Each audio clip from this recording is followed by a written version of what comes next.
Kembali lagi dalam video saya. Kali ini saya akan membawakan studi kasus manajemen risiko. Kalau sebelumnya kenapa manajemen risiko itu dibutuhkan, sekarang studi kasus. Kalau kita ngomong manajemen risiko, ini adalah saat yang tepat. Bayangin, dari bulan Maret, April, Mei, Juni, Juli, Agustus, kita berada dalam pandemi COVID-19. Ya, bukan hanya perusahaan-perusahaan itu terpukul, bukan hanya pengusaha-pengusaha itu jatuh omsetnya, tapi juga dialami semua elemen bangsa, tidak luput juga government. Gimana tandanya government itu mengalami krisis? Penghasilan dari sisi pajaknya itu mengalami defisit. Nah, sementara kegiatan untuk makan dan minum masyarakat itu nggak bisa ditunda.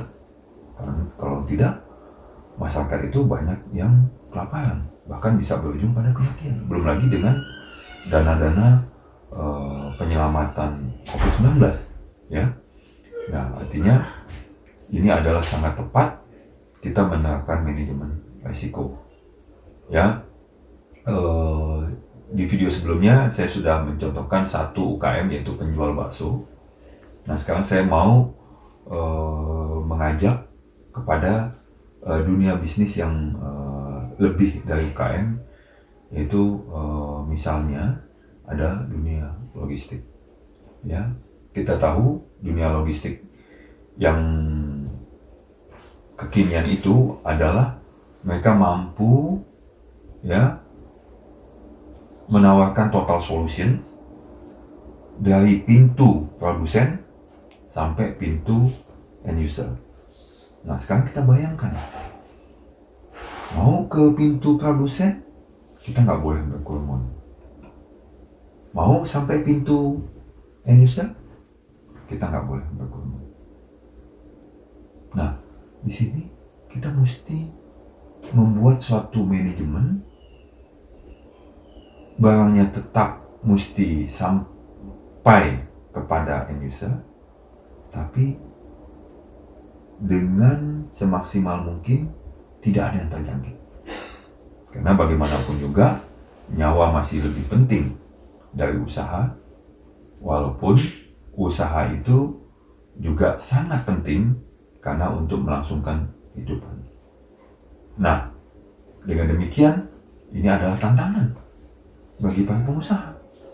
Bagaimana dunia logistik itu mesti jalan. Ya, mereka mesti duduk sama-sama.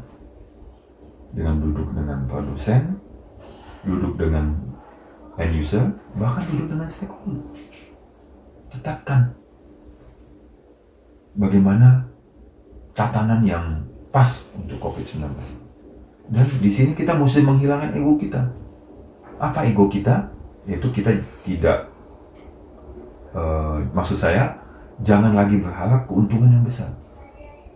Tapi yang mesti menjadi target kita adalah perusahaan mesti berjalan dalam rangka kita masih bisa menggaji, dalam rangka kita masih bisa menutupi overhead perusahaan kita.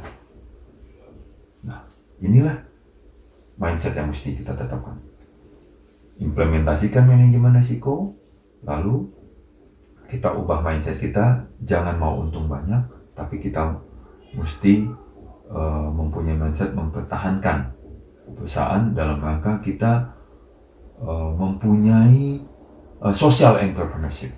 Ya, kita mempunyai kepekaan sosial terhadap para pegawai kita dan kepada stakeholder. Nah, dengan demikian kita mesti menyusun juga produk atau service kita itu seefisien-efisiennya, sehingga para pelanggan kita itu masih bisa untuk membeli atau menggunakan service kita. Ya, nah begitu juga ini bisa kita lakukan pada dunia usaha perhotelan, pada dunia usaha transportasi untuk wisata, ya kan, kemudian manufaktur, penambangan, dan semuanya. Ya, lagi-lagi titik tumpunya adalah manajemen risiko. Ya, sebelum pandemi saja manajemen risiko itu dipentingkan, apalagi masa pandemi.